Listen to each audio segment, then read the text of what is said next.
পতন ঘটিয়েছিল। 3 Cordova, Granada এবং স্পেনের পতন। সুকুত আন্দালুস, আন্দালুসের পতন, স্পেন, কর্ডোভা, গ্রানাডার পতন। 3টে। এই 3টার মধ্যে এখন 2টা চলমান আছে। আপনারা শুধু মসজিদে আকসার কথা জানেন, কর্ডোভার জামে মসজিদের কথা জানেন না। আল্লাহ সুবহানাহু ওয়া তাআলা আমাদেরকে মসজিদে আকসায় যাওয়া থেকে বঞ্চিত রেখেছেন। ঠিক আমাদেরকে আল্লাহ সুবহানাহু ওয়া তাআলা, যদিও কর্ডোভার জামে মসজিদের আলাদা কোনো ফজিলত নাই, কিন্তু কর্ডোভার জামে মসজিদ যাদের টাকায় নির্মিত তারা আমাদের বাপদাদা। কথা কি আমার বুঝতে পারছেন? যেমন উমাইয়া খলিফারা মিশরের 7 বছরের রাজস্ব আয় মসজিদ আকসায় ব্যয় করেছিল, 7 বছরের রাজস্ব আয়। ঠিক তেমনি আন্দালুসের যারা খলিফা ছিল তারা বড় বড় বিজয়ের গনিমতের মাল জামে মসজিদ কর্ডোভায় ব্যয় করে দিয়েছে। জামে মসজিদ কর্ডোভা নিকট অতীতে তথা এখন কাবা এবং মদিনার যে সম্প্রসারণ হয়েছে এখন গত 20-30 বছরে, যে বিশাল সম্প্রসারণ, এই সম্প্রসারণের আগে পৃথিবীর সবচেয়ে বড় মসজিদগুলোর একটা মসজিদ, পৃথিবীর সবচেয়ে বড় মসজিদগুলোর একটা মসজিদ হচ্ছে জামে মসজিদ কর্ডোভা, আরবিতে বলা হয় কুরতুবা, যেখানে একই মসজিদে একই ফ্লোরে 70,000 অথবা তার চেয়ে বেশি মানুষ সালাত আদায় করতে পারবে একই ফ্লোরে। আর ওই মসজিদে এখন প্রবেশ করবেন, দেখবেন মসজিদ মূর্তিতে পরিপূর্ণ। মারিয়াম আলাইহা সালাতু ওয়াস সালাম এবং ঈসা আলাইহিস সালাতু ওয়াস সালামের মূর্তিতে পরিপূর্ণ মসজিদ, তথা খ্রিস্টানদের মা মেরি এবং জেসাস এবং মা মেরির মূর্তিতে পরিপূর্ণ। আর ওখানে একজন মুসলমানকেও ব্যক্তিগতভাবেও সালাত আদায় করতে দেওয়া হবে না। আপনি যদি চুল পরিমাণ আপনার অন্তরে ঈমান থাকে আর আপনি যদি স্পেনে গিয়ে জামে মসজিদ কর্ডোভায় প্রবেশ করেন, তো আপনার চোখ দিয়ে পানি বের হবেই হবে। প্রত্যেক যে মুসলমান যার অন্তরে চুল পরিমাণ ঈমান আছে, সে যদি স্পেনে যায় এবং জামে মসজিদ কর্ডোভায় প্রবেশ করে, তাহলে তার চোখ দিয়ে পানি পড়তে বাধ্য। যে সে মসজিদের মধ্যে দাঁড়িয়ে আছে, মেম্বার আছে, ছাদ আছে, বিশাল মসজিদ, কিন্তু সে সালাত আদায় করতে পারবে না, মসজিদে আজান হয় না। শুধু একটা মসজিদ নয়, এরকম পুরো কর্ডোভায় যত গির্জা আছে, পুরো গ্রানাডায়, পুরো স্পেনে যত গির্জা আছে, প্রত্যেকটা গির্জা মসজিদ। আপনি ধোকায় পড়ে যাবেন। বাহির থেকে দেখলে আপনি ধারণা করবেন এটা মসজিদ, কেননা মিনার আছে। বাহির থেকে দেখলে বুঝবেন মসজিদ, কেননা মেহরাব আছে। এটা মসজিদই, মিনার মেহরাব আছে মানে মসজিদ। ভিতরে যেয়ে দেখবেন যে মূর্তিতে পরিপূর্ণ, আসলেই মসজিদ। কিন্তু এখন আজানও নাই, একামতও নাই, মুসলমানও নাই। অথচ ওই মসজিদগুলো যারা ওয়াকফ করেছিল আল্লাহর সন্তুষ্টির জন্য, তারা মুসলমান ছিল। ওই মসজিদগুলোতে যারা দান করেছিল মসজিদ নির্মাণের জন্য, তারা মুসলমান ছিল। এটাই আমি বলছি যে জামে মসজিদ কর্ডোভার হয়তো আলাদা কোনো ফজিলত নাই, কিন্তু জামে মসজিদ কর্ডোভার মুসলমানদের টাকাতেই নির্মিত। ওই স্পেনে এরকম শত শত মসজিদ আছে। এটা এখন পৃথিবীর সবচেয়ে বড় গির্জাগুলোর একটা, ক্যাথিড্রাল বলে ওরা, যে biggest cathedral all over the world. সারা পৃথিবীর সবচেয়ে বড় গির্জাগুলোর একটা হচ্ছে এটা, জামে মসজিদ কর্তুবা। এখানে হাজার হাজার ছাত্র দার্স দিত, দার্স শুনতো, ইলমের আলোচনা হতো। বড় বড় আলেম এই সমস্ত মাটি থেকে জন্ম নিয়েছে। ইবনু হাজাম আন্দালুসি, ইবনু আব্দুল বার, হাফিজুল মাগরিব, তারপরে তাফসিরে কুরতুবির লেখক ইমাম কুরতুবি, বড় বড় ইমাম এই সমস্ত শহরে জন্ম নিয়েছে, দিনের কাজ করেছে, দিনের খেদমত করেছে। এই জন্য আমি বলি যে মুসলমানেরা যখন ফুটবল ক্লাবগুলো নিয়ে উন্মাদনা করে, আরও সবচেয়ে বেশি কষ্ট পায় যখন সৌদির যুবকদের দেখি। যে সৌদির যুবকদেরকে তো এখন আরও বেশি উৎসাহিত করা হচ্ছে যে তোমরা এই রাস্তায় আসো, এই লাইনে আসো, তোমাদের শুধু বিনোদন আর পর্যটন নিয়ে ব্যস্ত থাকতে হবে। তো তাদের যখন দেখি যে ওই যে সমস্ত ক্লাব, পৃথিবীর সবচেয়ে বিখ্যাত ক্লাবগুলো হচ্ছে স্পেনের, বার্সেলোনা, রিয়াল মাদ্রিদ, এগুলো বেশিরভাগ এগুলো হচ্ছে স্পেনের শহর। বার্সেলোনা হচ্ছে স্পেনের শহর, মানে এটা এই বার্সেলোনা মুসলমানদের, ওই মাটি ওই জায়গা মুসলমানদের ছিল। তাহলে আপনি যখন ওইটা নিয়ে উন্মাদনায় ব্যস্ত, তখন যদি আপনাকে নিয়ে গিয়ে আমি জামে মসজিদ কর্ডোবার মধ্যে দাঁড় করাই, সৌদি আরবের এই সমস্ত যুবকদেরকে নিয়ে গিয়ে যদি জামে মসজিদ কর্ডোভায় দাঁড় করানো হয় আর বলা হয় না এখন উন্মাদনা করো তোমার বার্সেলোনা নিয়ে আর রিয়াল আর মাদ্রিদ নিয়ে, কেন আল্লাহ তোমাদের কাছ থেকে মসজিদ ছিনিয়ে নিয়েছে? কেন আল্লাহ তোমাদের কাছ থেকে মসজিদ আকসা ছিনিয়ে নিয়েছে? যে সারা পৃথিবীর কোনো মুসলমান আর মসজিদ আকসায় যেতে পারে না, সালাত আদায় করতে পারে না। তো মুসলমানের অন্তরে তো ব্যথা থাকা উচিত যে তিনটা পবিত্র মসজিদ, পবিত্র ভূমি, যেখানে সফর করার আদেশ দেওয়া হয়েছে, যেখানে পড়লে অতিরিক্ত সালাত আদায় করলে অতিরিক্ত নেকির ঘোষণা দেওয়া হয়েছে, এই তিনটা মসজিদের একটা মসজিদ হচ্ছে মসজিদ আকসা।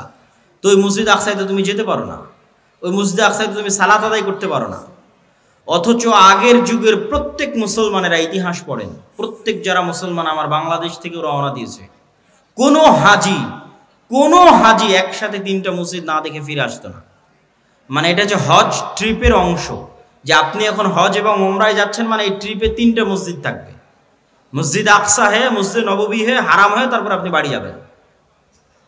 আগের যুগের মানুষ হজ করার জন্য সফর করবে আর মসজিদ আকসায় যাবে না, এটা কল্পনার বাইরে, এটা অসম্ভব। আর আপনাদের এখন কতজন হাজি আছে হজ করে আসতেছেন মক্কা থেকে, মদিনা থেকে, মসজিদ আকসায় যেতে পেরেছেন? যেতে দিবে আপনাকে? কেউ দিবে না। সম্মানিত উপস্থিতি, এই কষ্ট অন্তরে থাকতে হবে। এই কষ্ট না থাকলে আপনি অনুভবও করতে পারবেন না, আপনার ঈমানও জাগবে না এবং আপনার দ্বারা বিজয় সম্ভব নয়। এই কষ্ট সালাহুদ্দিন আইয়ুবীর অন্তরে ছিল। সালাহুদ্দিন আইয়ুবী পণ করেছিলেন, প্রতিজ্ঞা করেছিলেন, আল্লাহর ঘর কাবায় ততদিন পর্যন্ত হজ করার জন্য যাবেন না। আল্লাহর ঘর কাবায় ততদিন পর্যন্ত হজ করার জন্য যাবেন না যতদিন না আল্লাহর আর একটা ঘর মসজিদ আকসা। কার ঘর বলেন? মসজিদ আকসা কার ঘর? আল্লাহর ঘর। আমি ততদিন পর্যন্ত মক্কার কাবা জিয়ারতে যাব না যতদিন না আল্লাহ সুবহানাহু ওয়া তাআলার আরেকটি ঘর, যেটা মক্কার কাবা তৈরি হওয়ার 40 বছর পর তৈরি করা হয়েছিল, যেই ঘরে যুগে যুগে অসংখ্য নবী প্রেরিত হয়েছে, যেই এলাকাকে আল্লাহ আমাদের পবিত্র কোরআনে বরকতময় এলাকা বলে ঘোষণা করেছেন কয়েক জায়গায়, আমাদের পবিত্র কোরআনে পবিত্র ভূমি হিসেবে ঘোষণা করেছেন কয়েক জায়গায়, সেই আল্লাহর তৃতীয় ঘর মুক্ত না করা পর্যন্ত আমি সালাহুদ্দিন আইয়ুবী আল্লাহর আরেকটা ঘর জিয়ারতের জন্য যাব না। আগে আল্লাহ সুবহানাহু ওয়া তাআলার এই ঘর মুক্ত করব, তারপরে আমি আল্লাহ সুবহানাহু ওয়া তাআলার আরেক ঘর জিয়ারতের জন্য যাব। এই হিম্মত, এই চেষ্টা, এই আবেগ সালাহুদ্দিন আইয়ুবীর ছিল, এই জন্য তিনি বিজয় করতে পেরেছিলেন। তাহলে সর্বপ্রথম আমাদের অন্তরে, আমাদের সন্তানদের অন্তরে, আমাদের স্ত্রী পুত্র কন্যার অন্তরে, এমনকি ইতিহাসে লেখা আছে, এই ইতিহাসটার সত্য মিথ্যা আমার জানা নাই, তদন্ত করার সুযোগ হয়নি, যে সালাহুদ্দিন আইয়ুবী রাহিমাহুল্লাহর আব্বা তিনি বিবাহের সময় এই শর্তেই বিবাহ করেছিলেন যে এমন মেয়েকে বিবাহ করবেন যার অন্তরে মসজিদ আকসার ভালোবাসা আছে এবং যেও চায় এমন একটি সন্তান জন্ম দিতে যে মসজিদ আকসা বিজয়ের জন্য তার জীবনকে বিলিয়ে দিবে। মসজিদ আকসা বিজয় করতে পারবে না পারবে সেটা পরের কথা, কিন্তু মসজিদ আকসা বিজয়ের জন্য তার জীবনকে বিলিয়ে দিবে, শহীদ হয়ে যাবে। এই নিয়ত কোন মেয়ের আছে তাকে আমি বিবাহ করতে চাই। সম্মানিত উপস্থিতি, সালাহুদ্দিন আইয়ুবী রাহিমাহুল্লাহর যে যুগ, আমি বলেছি তিনটে মহাবিপদ মুসলমানেরা একই সময় পার করেছে। আমি শুধু তারিখগুলো বলবো, তাহলে আপনি বুঝবেন যে কিভাবে তিনটে যুগ মুসলমানেরা এই সময়ের মধ্যে পার করেছে।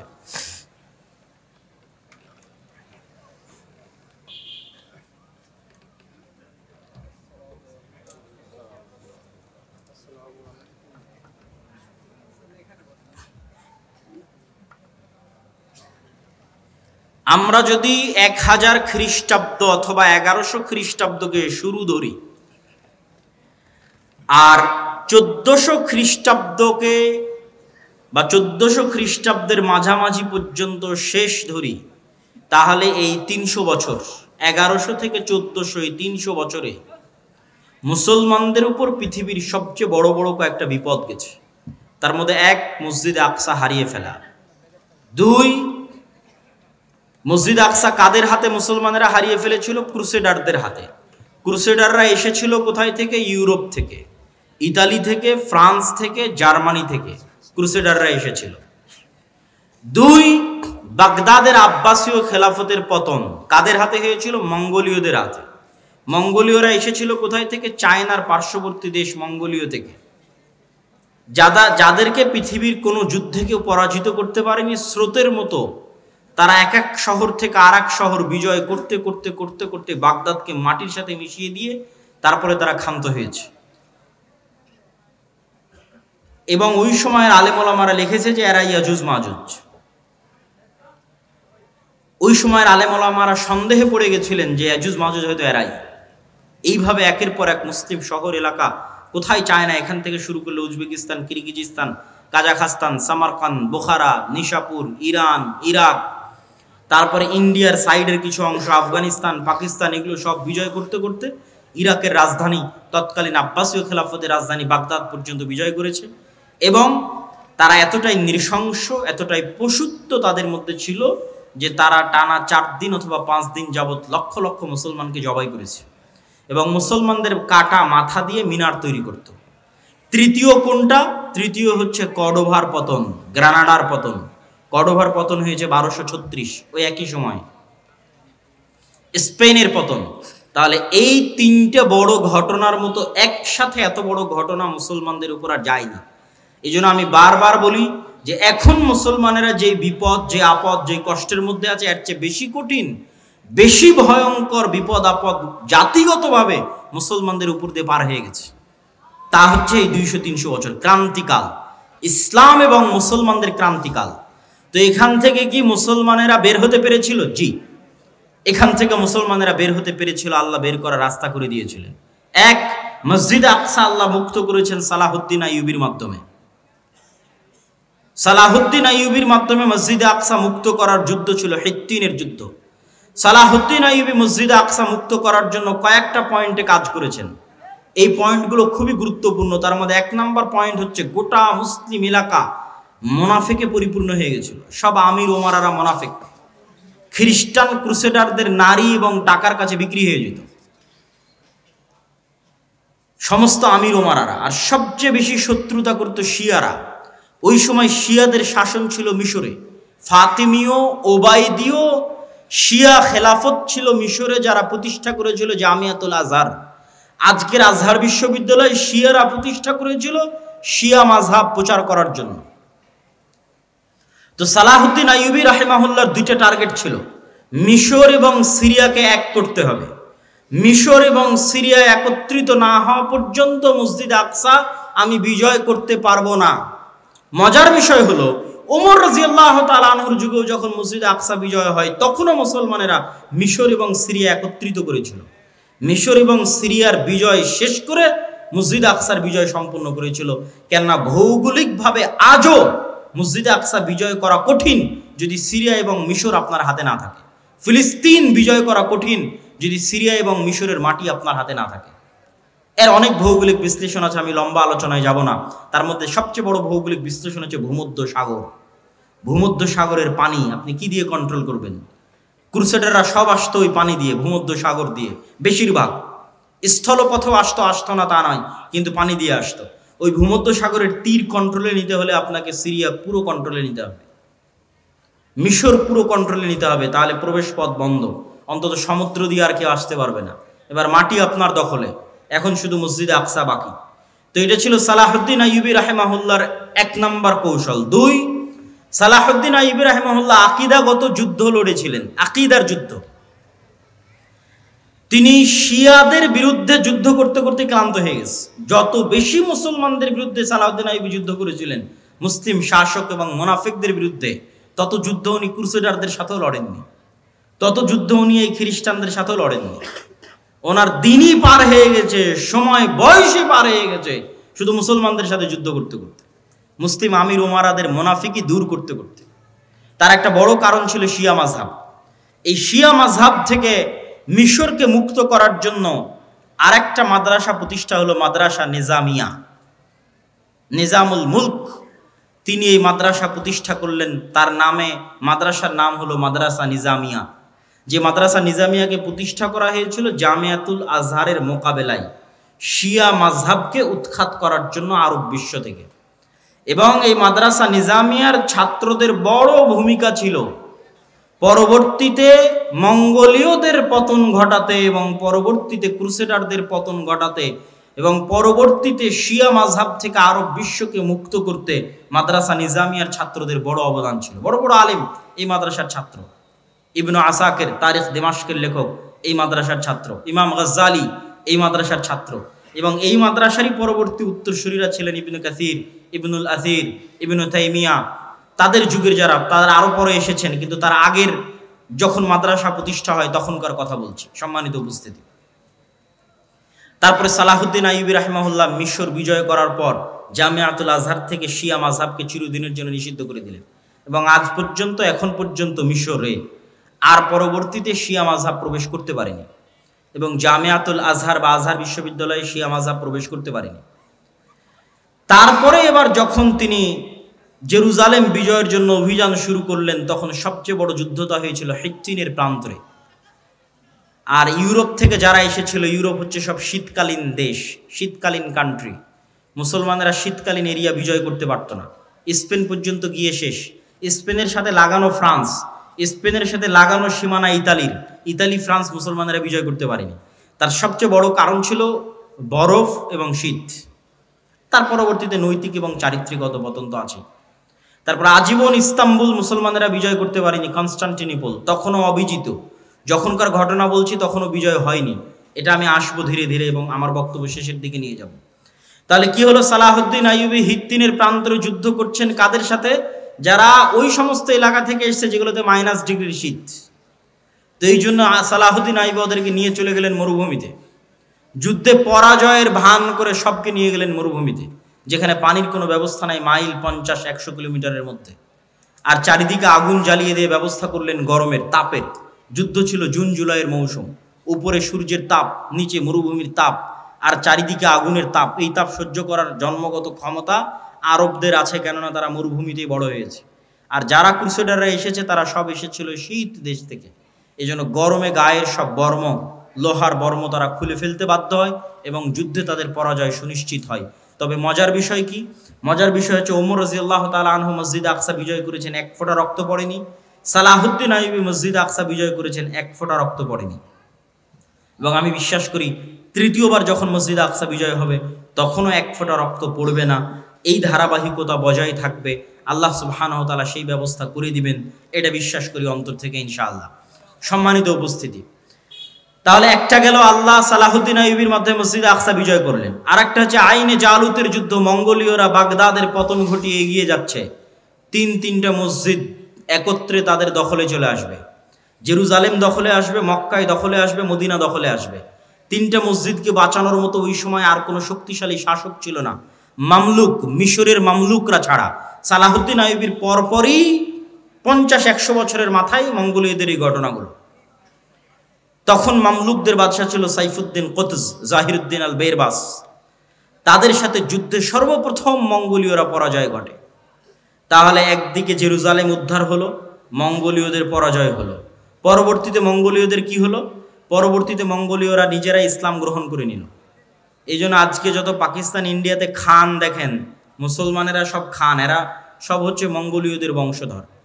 মঙ্গোলীয়রা পরবর্তীতে সব ইসলাম গ্রহণ করে নিয়েছিল। তার সবচেয়ে বড় কারণ ছিল মঙ্গোলীয়রা ছিল অশিক্ষিত, মূর্খ, অসভ্য। আর তারা মুসলমানদের যে সমস্ত নারী পুরুষদের ধরে নিয়ে যেত, এরা সবাই ছিল শিক্ষিত, উচ্চ মার্গের শিক্ষিত মুসলমান নারী এবং পুরুষরা।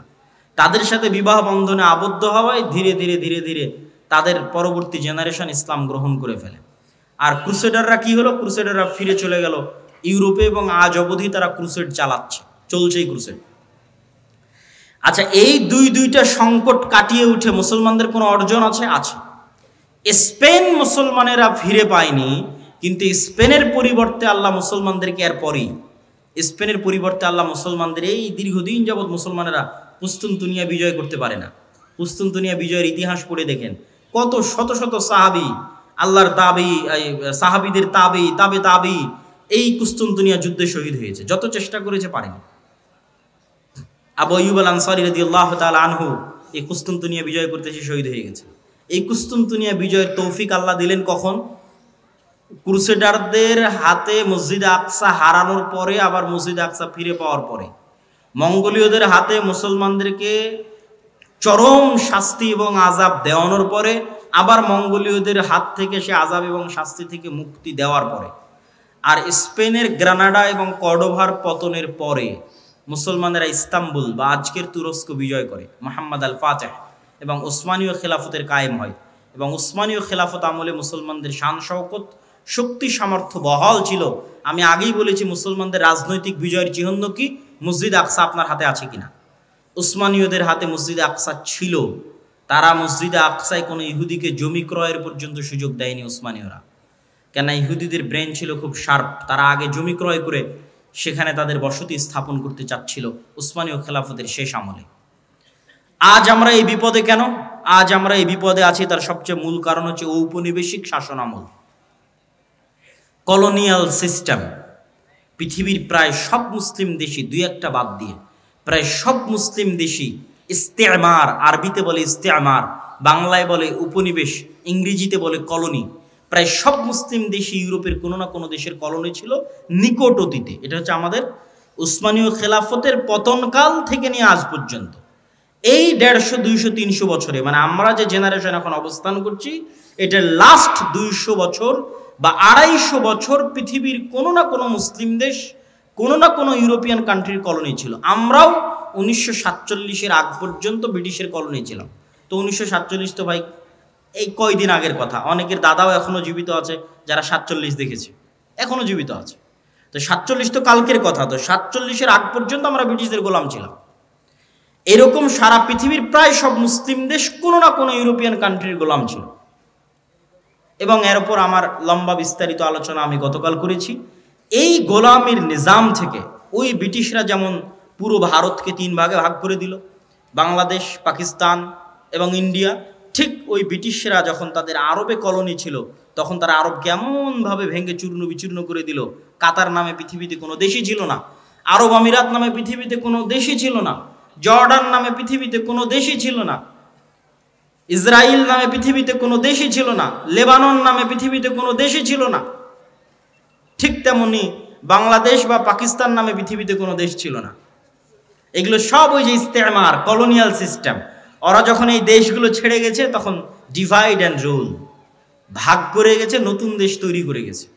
তো ওই শাম, সিরিয়াকে জর্ডানে ভাগ করেছে, লেবাননে ভাগ করেছে, একটু দিয়েছে জর্ডান, একটু দিয়েছে লেবানন, একটু দিয়েছে কাতার, একটু দিয়েছে আরব আমিরাত, একটু দিয়েছে বাহরাইন, একটু একটু করে দিয়ে ওর মধ্যে থেকে ইসরায়েল বের করেছে।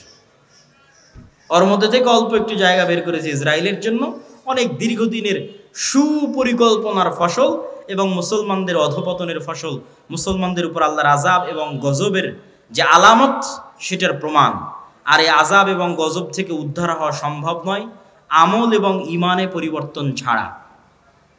আমল এবং ইমানে পরিবর্তন ছাড়া সম্ভব নয়। আমি আপনাকে চ্যালেঞ্জ দিয়ে বলতে পারি, যেই ইহুদিরা ইসরায়েলে আছে তারা তাদের ধর্ম পালনে, আপনারা আপনাদের ধর্ম পালনে যতটুকু অ্যাক্টিভ তার চেয়ে বেশি অ্যাক্টিভ। কথা মনে হয় আমার বুঝতে পারেননি। আপনাদের কতজনের মুখে দাঁড়িয়ে আছে, আর ইহুদি একটা পল্লী মহল্লায় গিয়ে দেখবেন ওদের কতজনের মুখে দাঁড়িয়ে আছে। ইহুদিরা সারা পৃথিবীর মানুষকে চায় যে তারা খারাপ থাকুক, কিন্তু তারা নিজেরা ভালো থাকবে। সারা পৃথিবীর মানুষ মদ খেলে, জুয়া খেললে তাদেরকে গোলাম বানানো সহজ, কিন্তু তাদের সন্তানেরা যদি জুয়া খেলে, মদ খায়, তাহলে তারা পৃথিবী শাসন করতে পারবে না।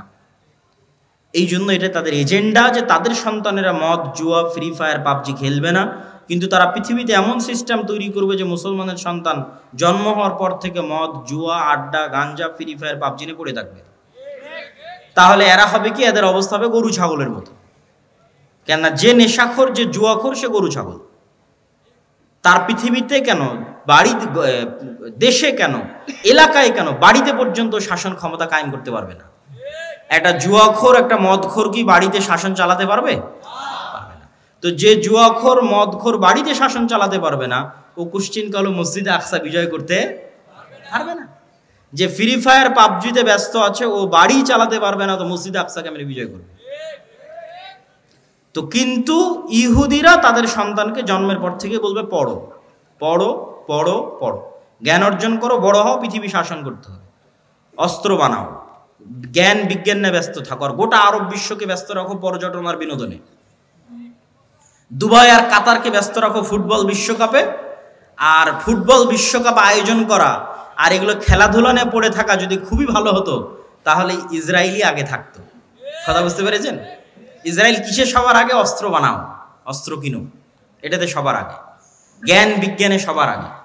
আর ওর পাশের যে মুসলিম দেশগুলো আছে, ওরা কিসে আগে? ওরা হচ্ছে পর্যটনের জন্য বানাও, বিনোদনের জন্য বানাও, টাকা অঢেল, কিন্তু সব খরচ করছে পর্যটন বিনোদনে। এই জন্য আল্লাহর গজব আরো কন্টিনিউ হচ্ছে, আরো দীর্ঘস্থায়ী হচ্ছে।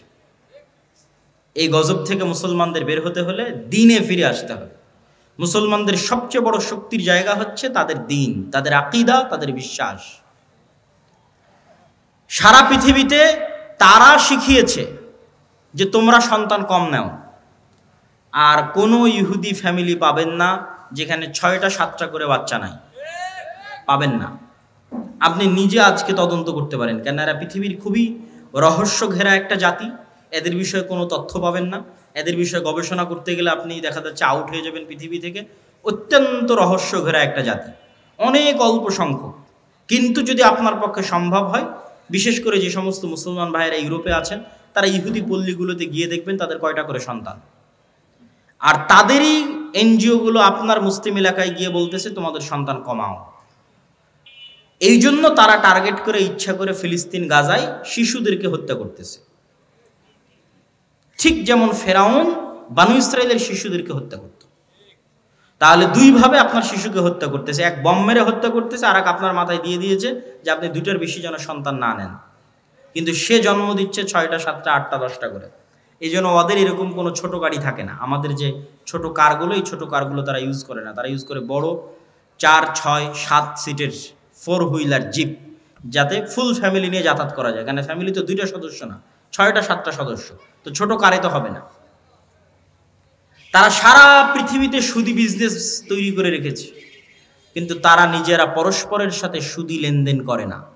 মানে এক ইহুদি আর এক ইহুদির সাথে সুদি লেনদেন করবে না, কিন্তু ওই ইহুদি আবার পৃথিবীর সবচেয়ে বড় সুদি কোম্পানির মালিক। তার মানে সারা দুনিয়ার মানুষের টাকা সুদের নামে কবজা করে নাও, কিন্তু তুমি যখন আর এক ইহুদিকে ধার দিবা তখন করজে হাসানা দিবা, সুদ নয়। যেগুলো বলতেছি এগুলো দেখা বলতেছি, আপনারাও চাইলে পরীক্ষা করতে পারেন। এই রকম বড় বড় দাড়ি থাকবে তাদের, 80 থেকে 90%। 3 ওয়াক্ত সালাত আদায় করবে, তাদের মসজিদের নাম সিনাগগ। 3 ওয়াক্ত সালাতের জন্য মসজিদে যাবে, এবং এরকম লম্বা দাড়ির সাথে যাবে। তাহলে তাদের সাথে আমাদের শত্রুতা কি? আমাদের আকীদা বিশ্বাসে কিন্তু অনেক মিল আছে। খ্রিস্টানেরাও অপেক্ষায় আছে একজন মাসিহ আসবে, ইহুদিরা অপেক্ষায় আছে একজন মাসিহ আসবে, আমরাও অপেক্ষায় আছে একজন মাসিহ আসবে। তাহলে আকীদায় মিল হলো না ভাই? আকীদায় মিল আছে, আর মাসিহ তো আসবেই, ঈসা মাসিহ। কিন্তু কার জন্য উদ্ধারকারী হয়ে আসবেন সেটাই হলো প্রশ্ন। খ্রিস্টানদের জন্য উদ্ধারকারী হয়ে আসবেন, না মুসলমানদের জন্য উদ্ধারকারী হয়ে আসবেন, না ইহুদিদের জন্য উদ্ধারকারী হয়ে আসবেন? কোরআন এবং হাদিস বলছে মাসিহ আসবে 2টা, একটা মাসিহ আদ-দাজ্জাল আর একটা ঈসা মাসিহ। মাসিহ আদ-দাজ্জাল হবে ইহুদিদের উদ্ধারকারী, আর ঈসা আলাইহিস সালাতু ওয়াস সালাম হবেন মুসলমানদের উদ্ধারকারী। সম্মানিত উপস্থিতি, এরকম আকীদা বিশ্বাসে আরো মিল আছে। তারাও এক পৃথিবীতে এক আল্লাহর ইবাদত করে, মানে আল্লাহর একত্ববাদে বিশ্বাস করে সামান্যতম হলেও। তাদের মধ্যেও শিরক আছে, কিন্তু যেমন আমাদের বেরেলভী ভাইয়েরা যেমন তাদের মধ্যে শিরক থাকলেও তারা এক আল্লাহ বিশ্বাস করে, এরকম এক আল্লাহ বিশ্বাস করে। দিনের মধ্যে একটা দিন হচ্ছে ইহুদি দিন। ইহুদিরা খ্রিস্টানদের মতো তৃত্ববাদে বিশ্বাস করে না। খ্রিস্টানরা কিন্তু 3টে দিনে বিশ্বাস করে, 3টে রব বা খোদায় বিশ্বাস করে, তারা একটাই বিশ্বাস করে। মুসলমানেরাও একটাই বিশ্বাস করে। তাহলে শত্রুতা কোথায়? শত্রুতা আমাদের পক্ষ থেকে নয়। মুসলমানেরা কোনোদিনই জাতিগতভাবে ইহুদিদের সাথে শত্রুতা করেনি। ওমর রাদিয়াল্লাহু তাআলা আনহুকে খ্রিস্টান পাদ্রীরা জোর করেন চুক্তিতে যে জেরুজালেমে আপনি কোনো ইহুদিকে বসবাস করতে দিবেন না। ওমর রাদিয়াল্লাহু তাআলা নিজে থেকে বলেইনি কখনো। ওমর রাদিয়াল্লাহু তাআলা বরং তাদের সাথে এটা বলে রেখেছে যে তোমরা যত কড়া করে বলতেছো, এত কড়া করে তো করা ঠিক হবে না। তারা চাচ্ছিল, পাদ্রীরা চাচ্ছিল যে কোনো ইহুদি যেন আসতেই না পারে, এবং তারা আসতে দিত না। ঈসা আলাইহিস সালাতু ওয়াস সালামের মৃত্যুর পর থেকে নিয়ে ওমর রাদিয়াল্লাহু তাআলার মসজিদ আকসা বিজয়ের আগ পর্যন্ত খ্রিস্টানরা কোনো ইহুদিকে জেরুজালেমে প্রবেশ করতে দিত না। তো ওমর রাদিয়াল্লাহু তাআলা বলছে, এত বড় অমানবিক আইন আমি কিভাবে বাস্তবায়ন করতে পারি? তখন খ্রিস্টানরা বলল, ঠিক আছে, আপনি যদি এত বড় আইনকে অমানবিক বলেন, তাহলে এতটুকু অন্তত আমাদের কনফার্মেশন দেন যে আপনি এই জেরুজালেমে ইহুদিদের স্থায়ী বসবাস করতে দিবেন না। আসুক, এসে মসজিদ আকসা দেখে ঘুরে চলে যাক, তাদের পবিত্র জায়গা যেগুলো আছে সেগুলো দেখে ফেরত চলে যাক। ওমর রাদিয়াল্লাহু তাআলা বলেন, ঠিক আছে। ইহুদিদের সাথে জাতিগত বিদ্বেষ কখনই মুসলমানেরা করে। ইহুদি লেখকরা লিখে গেছে যে তাদের যে পুরো জাতির হিস্ট্রি, এই হিস্ট্রির মধ্যে তাদের সবচেয়ে স্বর্ণযুগ ছিল স্পেন। স্পেনে যখন মুসলমানদের শাসন ছিল, তখন সারা পৃথিবীর নির্যাতিত অত্যাচারিত ইহুদিরা স্পেনে এসে আশ্রয় নিয়েছিল, আর মুসলিম বাদশাহ শাসকরা তাদের আশ্রয় দিয়েছিল, মানবিক কারণে আশ্রয় দিয়েছিল। কেন? সারা পৃথিবীতে খ্রিস্টানরা তাদের উপর অত্যাচার করতো, জুলুম করত, আর এটা তাদের উপর আল্লাহ গাজাব এবং গজব হিসেবে কোরআনে লিখে রেখেছেন যে এটা তাদের জন্য আযাব এবং গজব, যে তাদের কোনো দেশ হবে না আলাদা, স্বাধীন কোনো দেশ তাদের জন্য হবে না। তো এই জন্য জাতিগত বিদ্বেষ আপনি মুসলমানদের থেকে পাবেনই না। তাহলে সমস্যা তাদের পক্ষ থেকে, তাদের অন্তরে এটা চরম আকারে সুপারিয়রিটি। পৃথিবীর সবচেয়ে ভয়ঙ্কর দুইটা জাতি সুপারিয়রিটিতে বিশ্বাস করে, একটা হিন্দুদের মধ্যে ব্রাহ্মণ, আর একটা হচ্ছে ইহুদি। চরম আকারের সুপারিয়রিটিতে বিশ্বাস করে যে আমরা ডাইরেক্ট খোদার সন্তান, নাউজুবিল্লাহ, আল্লাহর সন্তান। ব্রাহ্মণেরা বিশ্বাস করে আমরা আল্লাহর মাথা থেকে তৈরি হয়েছি, ওরা বিশ্বাস করে আমরা আল্লাহর সন্তান। পৃথিবীতে আমরা বাদের যারা আছে সব আমাদের গোলাম, সবার বউ আমাদের জন্য হালাল, সবার ছেলে মেয়েকে জবাই করাও আমাদের জন্য হালাল, এতে আমাদের কোনো গুনাহ হবে না। কত রকমের এক্সট্রিম লেভেলের সুপারিয়রিটিতে তারা বিশ্বাস করে। এই সুপারিয়রিটির জায়গায় সবচেয়ে বড় আঘাত, সবচেয়ে বড় ধাক্কা দিয়েছে মুহাম্মদ সাল্লাল্লাহু আলাইহি ওয়াসাল্লাম। কি জন্য? তাদের এই সুপারিয়রিটির দাবির ভিত্তি হচ্ছে তারা ইব্রাহিমের সন্তান, ইসহাকের বংশধর, এটাই দাবির ভিত্তি। তো মুহাম্মদ সাল্লাল্লাহু আলাইহি ওয়াসাল্লাম এসে দাবি করলেন আমি ইব্রাহিমের আর এক সন্তান ইসমাইলের বংশধর। এই জায়গায় হলো বংশগত দিক থেকে সবচেয়ে বড় অ্যাটাক, যে আমরা যেই রক্তের হওয়ার কারণে ফাখর করি, অহংকার করি, গর্ব করি, আল্লাহ শেষ নবী আমাদের বাইরে ওই রক্তের মধ্যে ইব্রাহিমের আর এক সন্তান ইসমাইলের মধ্যে দিয়ে দিলেন, ইসমাইল আলাইহিস সালাতু ওয়াস সালামের মধ্যে। তাহলে তাদের সুপারিয়রিটিতে সবচেয়ে বড় আঘাত হানলেন কে? মুহাম্মদ সাল্লাল্লাহু আলাইহি ওয়াসাল্লাম, যে তোমাদের সুপারিয়রিটি এখন থেকে শেষ। তোমাদের বানি ইসরাইলের জন্য আল্লাহর যা রহমত বরকতের ঘোষণা ছিল সব টোটালি অফ। এখন রহমত এবং বরকত যা হবে সব উম্মতে মুহাম্মাদির জন্য। ইব্রাহিম আলাইহিস সালাতু ওয়াস সালামের সন্তান ইসমাইল, এবং আল্লাহ নবী দোয়া করলেন আল্লাহুম্মা সাল্লি আলা মুহাম্মাদ ওয়া আলা আলি মুহাম্মাদ কামা সাল্লাইতা আলা ইব্রাহিম ওয়া আলা আলি ইব্রাহিম। হে আল্লাহ, মুহাম্মদ সাল্লাল্লাহু আলাইহি ওয়াসাল্লাম এবং তার পরিবারের উপর ওই রকম রহমত বরকত নাজিল করুন যেমন ইব্রাহিমের পরিবারের উপর নাজিল করেছিলেন। আল্লাহুম্মা আমিন। আমরা দরুদে সেটা পড়ি সব সময়। তাহলে তাদের সুপারিয়রিটিতে সবচেয়ে বড় আঘাত দিলেন মুহাম্মদ সাল্লাল্লাহু আলাইহি ওয়াসাল্লাম। এই জন্য মুহাম্মদ সাল্লাল্লাহু আলাইহি ওয়াসাল্লামকে এইভাবে হত্যার চেষ্টা মক্কার কুরাইশরাও করেনি যেভাবে তারা করেছিল, কেন এটা তাদের ইগোতে আঘাত করেছে। আজও তারা বানু ইসমাইলের সন্তানদেরকে হত্যা করতেছে এই একটা কারণেই, যে তাদের সুপারিয়রিটির জন্য সবচেয়ে বড় চ্যালেঞ্জ হচ্ছে ইসলাম এবং মুসলমানরা। কেন? তারা যেই মিল্লাতে ইব্রাহিমের দাবি করে, ওই মিল্লাতে ইব্রাহিমের যোগ্য এবং সত্য দাবিদার, যোগ্য এবং সত্য উত্তরসূরি হচ্ছে মুহাম্মদ সাল্লাল্লাহু আলাইহি ওয়াসাল্লাম এবং তার অনুসারীরা।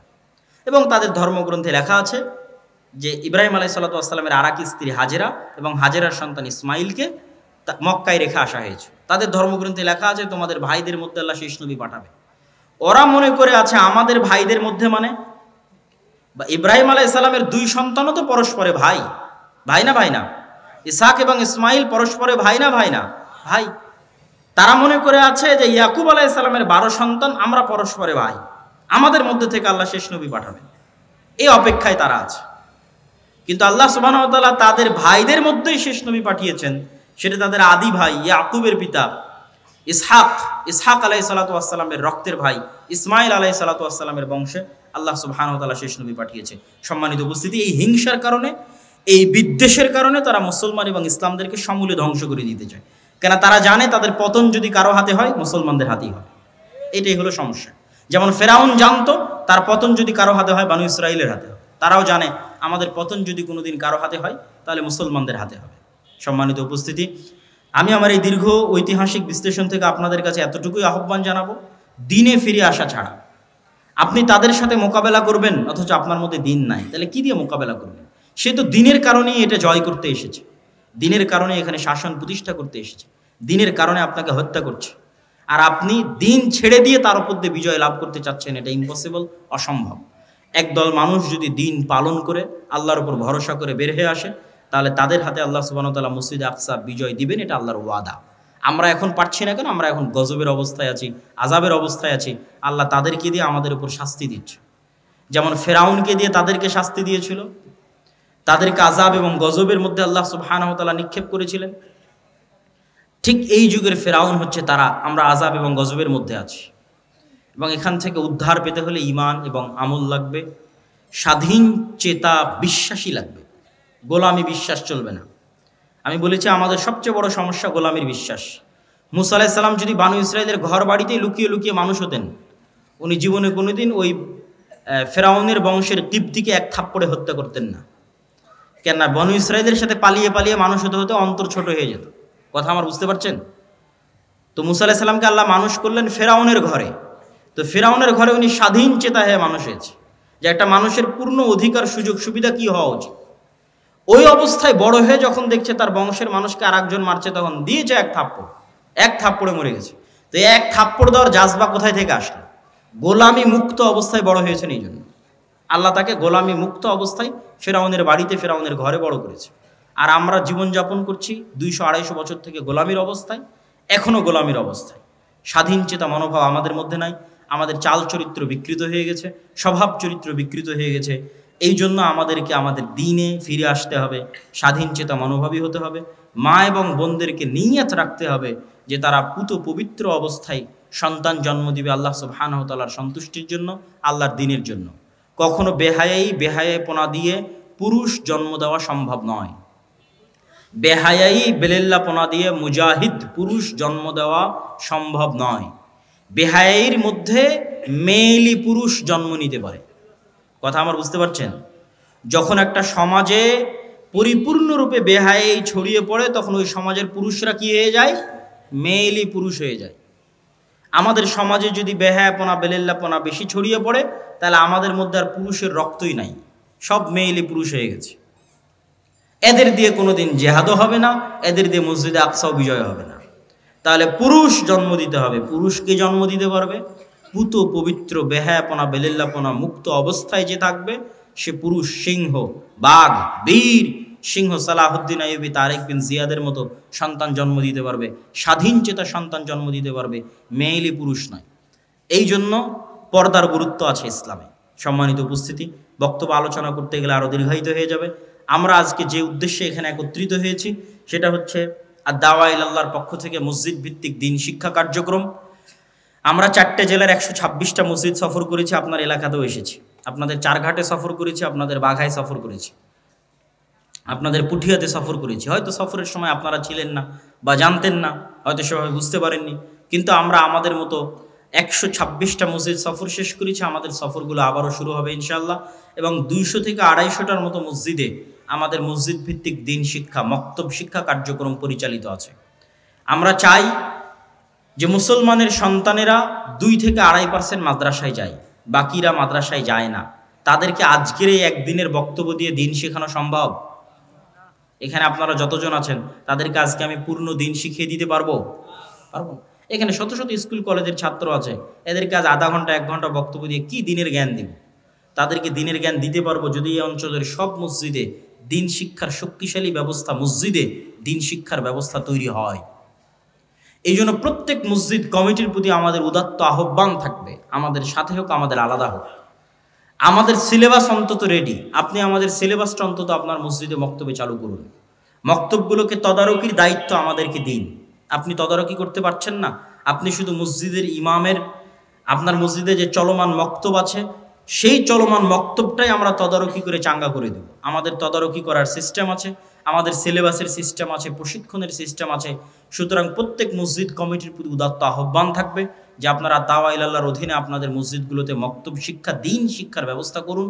মুসলমানের প্রত্যেক সন্তানের কাছে দিনের জ্ঞান পৌঁছে দিতে আমাদেরকে সহযোগিতা করুন। এটা বাংলাদেশে ব্যতিক্রমধর্মী প্রথম প্রজেক্ট যা আল জামিয়া সালাফের অধীনে পরিচালিত হচ্ছে আর দাওয়া ইলাল্লাহ নামে। আমরা চাই প্রতিটি মসজিদ হোক দিন শিক্ষার প্রথম পাঠশালা।